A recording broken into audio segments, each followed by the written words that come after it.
A gente vai começar aqui uma base para a matéria do nono ano. Então, a base para entender a matéria do nono ano.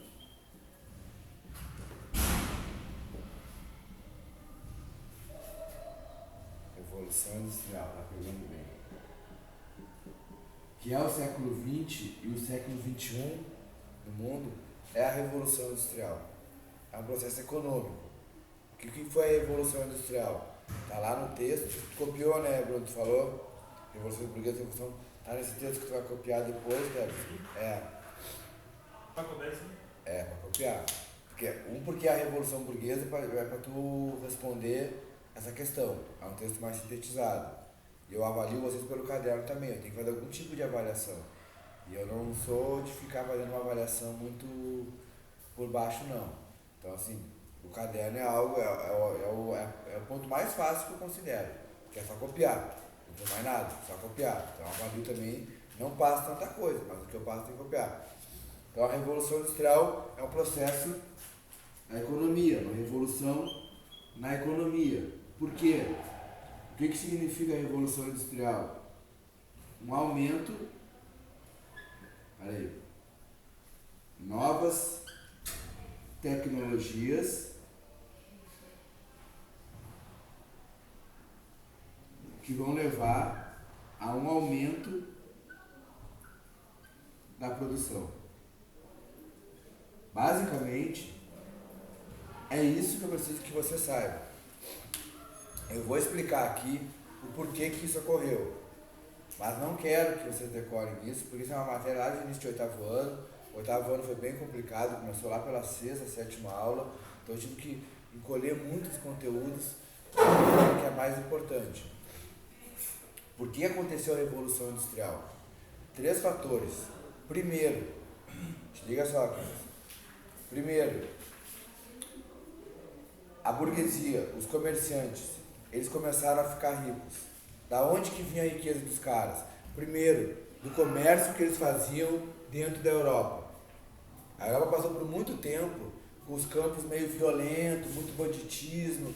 Aí daqui a pouco os caras começaram a reativar umas rotas de comércio, a dar mais segurança, os estados se fortaleceram, né, o exército começou a atuar, enfim, e aí os comerciantes começaram a fazer principalmente uma rota que ia até a China, comprar tecido de seda e outras coisas que só tinha lá, e voltavam e vendiam na Europa. Então, primeiro ponto, os caras enriqueceram com o comércio da Europa e com a Ásia. Segundo, eles encontraram a América, um continente que eles não conheciam, conquistaram a América dos povos que viviam aqui e começaram a explorar as riquezas daqui e levar para lá, principalmente ouro e prata. Esse ouro, essa prata, parava na mão dessa burguesia comerciante, porque é os caras que estavam mexendo com a economia, porque os nobres só queriam fazer política e guerra, e os burgueses é quem fazia a negociação toda. E terceiro, para explorar a América, eles iniciaram um tráfico de seres humanos entre a África e o Brasil. E esse tráfico rendeu muito dinheiro para essa burguesia comerciante, principalmente da Inglaterra, que é quem operava esse tráfico entre a África e o Brasil. Então, comércio, exploração da América e tráfico de seres humanos escravizados. Tudo isso deu muito dinheiro para a burguesia comerciante. O que os caras fizeram? Essa burguesia, eles eram de acumular dinheiro e investir no próprio negócio para ficar mais rico. Então, o que os caras fizeram? Eles começaram a comprar as oficinas dos artesãos. Eles não iam mais comprar o produto do artesão aqui para vender ali. Eles compravam todo o negócio do artesão, colocavam o artesão para trabalhar como empregado assalariado. Ou seja, essa burguesia que só ficava comprando e vendendo, agora está começando a comprar a oficina que produz. Não estava comprando o produto pronto.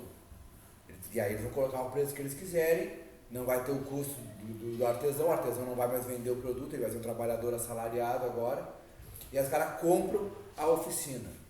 E aí, nessa levada, estava surgindo um movimento intelectual que era os iluministas, que vocês deram uma lida ali. E esses caras investiam, eles pensavam sobre política, sobre economia, mas também eram cientistas. Aí o que os burgueses vão fazer? Eles vão passar a investir nesses caras, para que esses caras inventem tecnologias novas para aumentar a produção, para que não seja só trabalho humano produzindo. Então, esse dinheiro acumulado da burguesia, que veio do comércio, que veio do tráfico de seres humanos e que veio do metal precioso que vinha da América, eles investem comprando as oficinas dos artesãos e nos cientistas do iluminismo que vão inventar novas tecnologias. O que vão ser essas novas tecnologias? Viriam a ser máquinas e aquilo que move as máquinas, a matriz energética, a energia. Vapor. Primeira coisa foi o vapor. Não é mais o músculo do ser humano ou do gado que vai movimentar as coisas.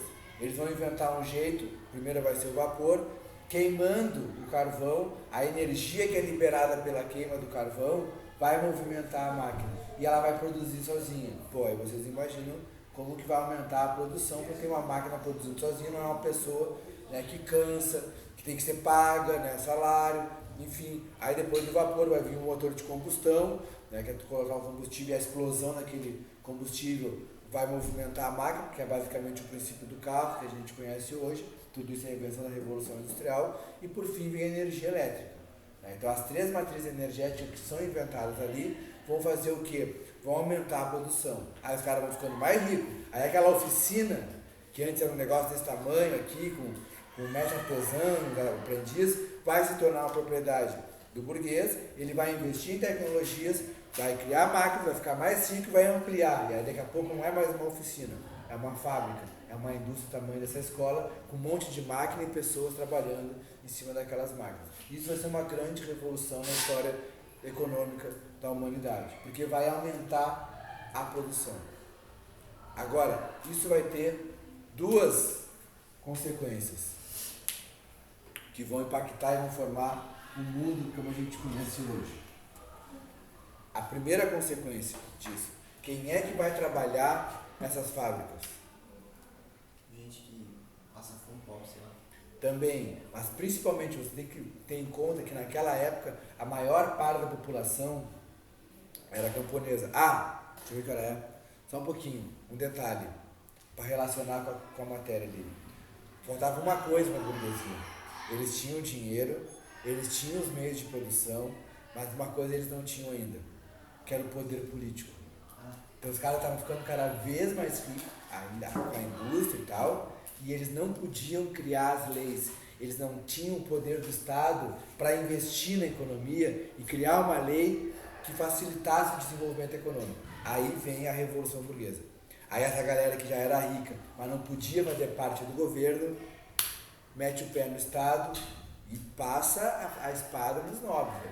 Tanto na França quanto na Inglaterra, eles vão matar milhares de nobres. Na França eles vão degolar o rei, e aí eles vão, o rei e a rainha, na guilhotina, e mais um monte de nobre, e aí a burguesia assume o poder. Claro, com ela vem o povo. Tem uma pequena parte dessa burguesia, que era de professores, advogados, que ali vocês vão ler no livro, são os jacobinos. Eles queriam um bagulho mais radical. Eles queriam que dar assim, mais direitos para o povo, enfim. A burguesia não. A burguesia mais rica, eles queriam tirar os nobres, ele assumiu o poder, né? Ele era um plebeu, não tinha um sangue nobre, queria assumir o poder e estava bom por aí.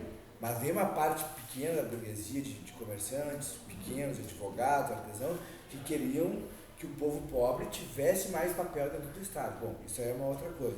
O que interessa é que esse povo, que era chamado de plebe, pôde fazer parte do Estado. Obviamente, o Estado foi dominado por essa burguesia, que vai começar a governar com interesse de desenvolvimento econômico e desenvolvimento industrial. Era a última coisa que faltava. Eles já tinham dinheiro, já tinham os meios de produção, mas eles precisavam do poder do Estado. E aí vem essas revoluções.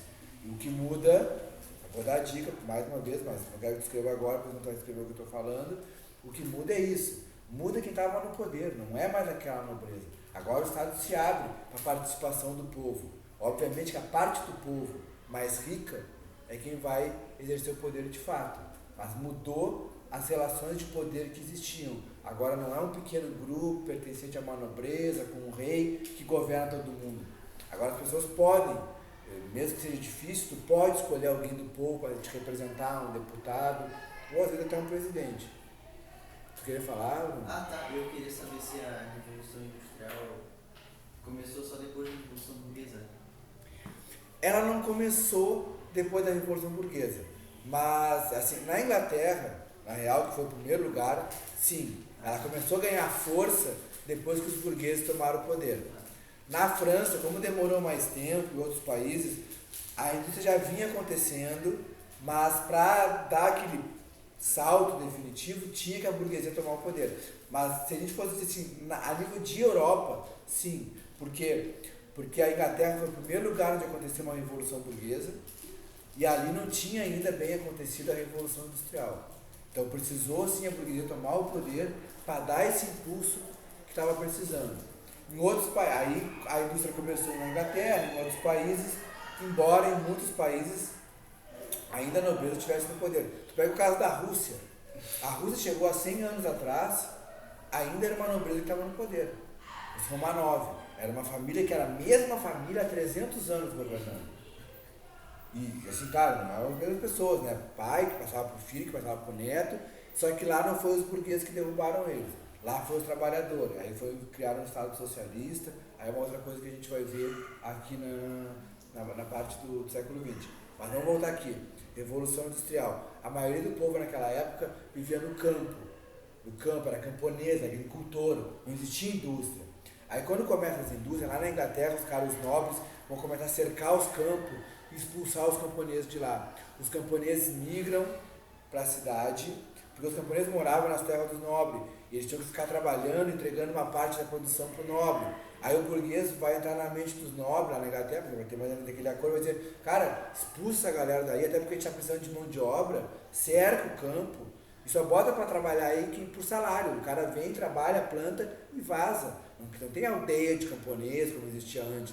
E aí é o que os nobres vão fazer, eles vão cercar os campos, vão expulsar, tirar os camponeses de lá, da aldeia, vão deixar só quem trabalha, mas trabalha e depois vaza aqui, né? E vai começar a migrar uma galera para a cidade. E eles vão trabalhar onde? Nas indústrias que estão surgindo. Essa galera aí, não sei se a Fernanda vai conseguir enxergar, mas aí tu aperta a pausa aí, Fernanda, e copia o que eu estou falando.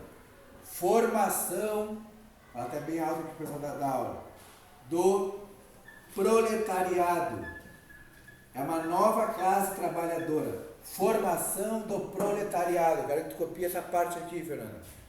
É uma nova classe trabalhadora que surge. Não existiam trabalhadores de indústria antes. E eles são camponeses que vão ir para o campo, vão ir para a cidade, e eles vão ganhar muito pouco, vão trabalhar demais. Aí não é mais aquela coisa do acordar, vai lá dar um beijinho na vaca, depois vai pro campo, uma enxada, que é difícil, mas depois acaba, tem o seu ritmo. Não, dentro da fábrica é aqui, ó, vai apertando o parafuso, 14, 16, 18 horas por dia, direto, 18 não chegava, mas era de 12 a 16. Apertando o parafuso, movimento repetitivo, né? As máquinas ainda não tinham toda aquela segurança que tem hoje, a galera se machucava, perdia dedo, perdia braço, ganhava muito pouco, ia morar nas favelas que estavam surgindo, nos bairros operários. Então isso começou a criar uma condição de exploração, de vida precária muito grande para essa galera. E aí a cidade é aquilo, velho. A cidade é muita gente junta, trocando ideia, e aí os caras já tinham os iluministas antes, aí vem os outros caras começar a meter pilha, pá, já tá ruim pra vocês, e aí vai surgir uma consciência de classe entre essa galera que forma o proletariado, ou classe trabalhadora, classe operária, né, se quiserem. Essa consciência de classe vai formar as ideologias que a gente conhece como anarquismo, socialismo e comunismo. Na próxima aula a gente vai ver um pouco mais de detalhes, mas basicamente essas ideologias eram contra o capitalismo, eram contra o modo de produção que existia na Europa na época, e é o modo de produção até hoje. Eles queriam tirar a burguesia do poder, pegar as fábricas e dividir para os trabalhadores. Que os trabalhadores chegassem ao governo, que os trabalhadores fossem o dono da fábrica. Resumindo, é assim, em vez de um dono de fábrica pagando salário para um monte de gente, não tem dono mais da fábrica. Todo mundo que trabalha e divide o fruto do trabalho de uma maneira igual. Tá? Mas depois a gente entra em detalhes sobre isso, fica mais fácil. Mas basicamente essa é a ideia. Aí claro que o trabalhador, pô, gostei dessa ideia, partiu, bora, e os caras começam a se organizar. Aí vem os partidos políticos de trabalhadores, vem os sindicatos, partidos comunistas, enfim, e aí começa a se formar uma força política dessa classe social. O que isso tem a ver com a nossa matéria? Que essas ideologias, essa força política, vai promover as revoluções do século XX, que vai ter na Rússia, vai ter na China, e aí vão se implantar regimes socialistas nesses lugares e o mundo vai se dividir. Uma parte capitalista, uma parte socialista, e até hoje existe esse debate entre capitalismo e socialismo, embora que se fale de comunismo hoje, na maior parte é uma bobagem, as pessoas falam em comunismo nem sabem o que estão falando direito, mas ainda assim falam, enfim, então é importante a gente entender. Não, porque no WhatsApp assim, é umas coisas bem... Eu já ouvi até que a Globo é comunista, que o Papa é comunista, umas coisas meio assim, medonha, né? Mas aí a gente vai ver direitinho como é que funciona esse negócio. Bom, essa base aqui vai levar ao que a gente conhece como a Revolução Russa de 1917. Isso aqui vai marcar o século XX, todo o século XX. Quase tudo que vai acontecer no século XX. Isso aqui, eu posso passar, não, tá copiando? Não, eu passo aqui melhor na próxima aula, um esquema mais organizado. Eu só copiei uns exemplos para mostrar depois. Tá, aqui é só uma aula de base, só uma introdução. Tá? Então, isso aqui é uma consequência. A outra consequência é o seguinte, vai ocorrer, é que eu posso acelerar porque é mais fácil de entender, uma crise de superprodução. O que é essa crise? Estou olhando aqui, estou olhando o horário. O que é essa crise de superprodução? Ou seja, o nome já diz.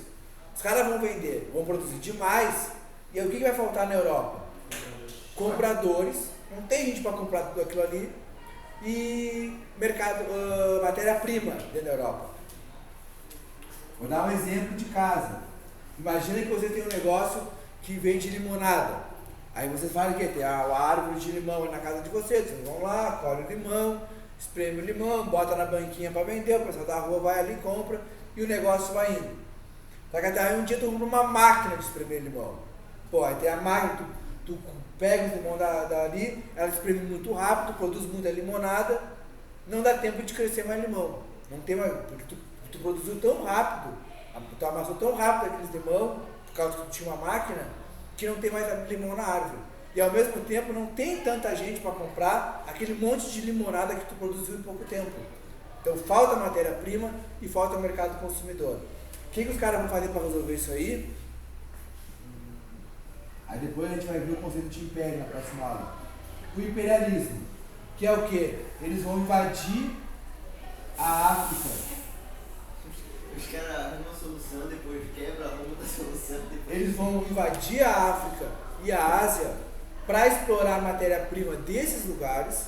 Eles vão invadir, tem que conquistar o território para tirar a matéria-prima de lá e botar empresas para abrir mercado consumidor nesses lugares. Só que olha a loucura, os países que se industrializaram primeiro, Inglaterra e França, vão chegar lá primeiro.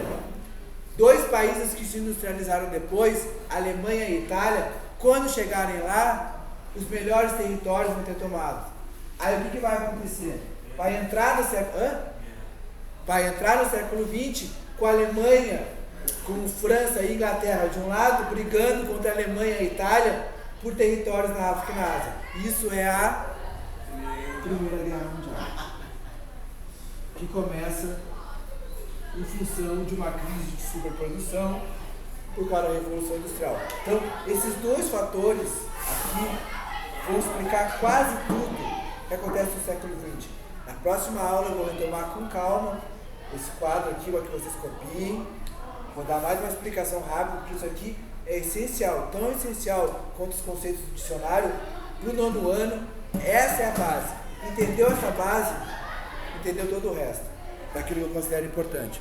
Falou, Fernanda, qualquer dúvida, manda aí.